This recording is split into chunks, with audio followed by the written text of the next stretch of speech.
पाकिस्तान में जमहूरियत क्यों नहीं कामयाब हो सकी?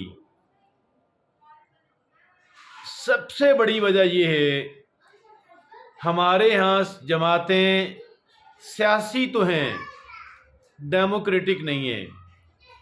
कोई पार्टी ऐसी नहीं है कि जिसके अंदर जेन्युइन डेमोक्रेसी मौजूद हो, जहाँ पे एक आम आदमी पार्टी का टॉप लीडर बन सके, जहाँ पे मेरिट हो, जहाँ पे सरमाए की वजह से, जागीरदारी की वजह से, लोटा सियासतदान होने की वजह से उसको अहम ओहदे ना मिलें, उसको इंतखाबी टिकट ना मिलें, बल्कि का पार्टी के जेन्युइन जो सिंसियर कारकुनान हैं, टॉप से बॉटम तक वही छाए रहें। सिर्फ एक ऐसी पार्टी है, उस पार्टी का नाम है जमात इस्लामी पाकिस्तान।